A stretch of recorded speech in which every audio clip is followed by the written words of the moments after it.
NEET paper leak अब सिर्फ एक परीक्षा विवाद नहीं रह गया। ये देश की शिक्षा व्यवस्था, युवाओं के भरोसे और राजनीतिक जवाबदेही की सबसे बड़ी परीक्षा बन चुका है।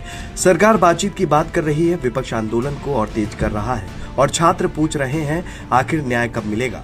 नीट पेपर लीक विवाद अब शिक्षा व्यवस्था से निकलकर सीधे देश की राजनीति के केंद्र में पहुंच चुका है। जंतर मंतर से लेकर संसद तक इसी मुद्दे की गूंज सुनाई दे रही है। छात्र लगातार पारदर्शी परीक्षा व्यवस्था और दोषियों पर सख्त कार्रवाई की मांग कर रहे हैं, जबकि विपक्ष इसे सरकार की जवाबदेही से जोड़कर बड़ा राजनीतिक मुद्दा बना चुका है। ताजा घटनाक्रम में केंद्रीय मंत्री डॉक्टर जितेंद्र सिंह ने कहा कि सरकार छात्रों से बातचीत के लिए पूरी तरह तैयार है। उनके मुताबिक सरकार की ओर से छात्रों को कई बार चर्चा का प्रस्ताव भी दिया गया है और छात्र जहां चाहेंगे वहीं बातचीत की जा सकती है। उन्होंने ये भी कहा कि दोषियों के खिलाफ फास्ट ट्रैक कार्रवाई होगी और संसद में भी सरकार विस्तृत चर्चा से पीछे नहीं हटेगी। दूसरी ओर विपक्ष का कहना है कि केवल बातचीत की पेशकश काफी नहीं है। कांग्रेस लगातार केंद्रीय शिक्षा मंत्री धर्मेंद्र प्रधान के इस्तीफे की मांग कर रही है। पार्टी का आरोप है कि बार बार पेपर लीक होना पूरे परीक्षा तंत्र की विफलता है और इसकी राजनीतिक जवाबदेही तय होनी चाहिए। समाजवादी पार्टी के अध्यक्ष अखिलेश यादव ने भी सरकार पर सवाल खड़े कर दिए हैं। उनका कहना है कि जब मामला शिक्षा मंत्रालय से जुड़ा है तो जवाब किसी दूसरे मंत्रालय की ओर से क्यों दिया जा रहा है। सभा का आरोप है कि सरकार असली जिम्मेदारी से बचने की कोशिश कर रही है। इधर संसद में कांग्रेस, समाजवादी पार्टी, तृणमूल कांग्रेस, आम आदमी पार्टी, आजाद समाज पार्टी और कई अन्य विपक्षी दल लगातार इस मुद्दे को उठा रहे हैं। विपक्ष का दावा है कि छात्रों के शांतिपूर्ण आंदोलन पर पुलिस कार्रवाई लोकतांत्रिक अधिकारों का उल्लंघन है। जंतर मंतर पर प्रदर्शन के दौरान हुई पुलिस कार्रवाई को लेकर भी विपक्ष सरकार को कटघरे में खड़ा कर रहा है। बीजेपी का जवाब भी उतना ही आक्रामक है। पार्टी का कहना है कि विपक्ष छात्रों की भावनाओं का इस्तेमाल राजनीतिक लाभ के लिए कर रहा है।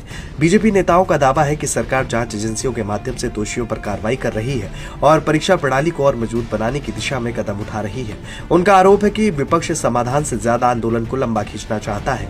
राजनीतिक नजरिए से देखें तो ये मुद्दा केवल नीट तक सीमित नहीं रह गया है।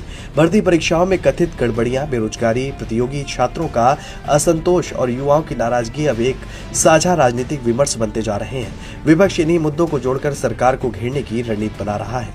यूपी की राजनीति में भी इसका असर साफ दिखाई दे रहा है। 2027 विधानसभा चुनाव से पहले समाजवादी पार्टी युवाओं और छात्रों को अपने प्रमुख राजनीतिक एजेंडे में शामिल कर रही है। कांग्रेस भी इसी मुद्दे को राष्ट्रीय स्तर पर सरकार के खिलाफ अभियान को आधार बना रही है। दूसरी ओर बीजेपी विकास, पारदर्शिता, कानूनी कार्रवाई के जरिए भरोसा कायम रखने की कोशिश कर रही है। राजनीतिक जानकारों का मानना है कि देश में करोड़ों प्रतियोगी छात्र और युवा मतदाता किसी भी चुनाव में निर्णायक भूमिका निभा सकते हैं। ऐसे में नीट विवाद का असर केवल शिक्षा व्यवस्था तक सीमित नहीं रहेगा, बल्कि आने वाले विधानसभा और लोकसभा चुनाव की रणनीति पर भी दिखाई दे सकता है।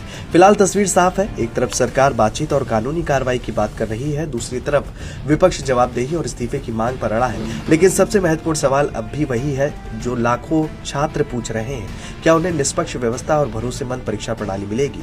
राजनीति अपने रास्ते पर चलती रहेगी, लेकिन यदि इस विवाद का स्थायी समाधान नहीं निकला तो ये मुद्दा आने वाले चुनाव तक सरकार और विपक्ष दोनों के लिए सबसे बड़ी राजनीतिक परीक्षा बन सकता है।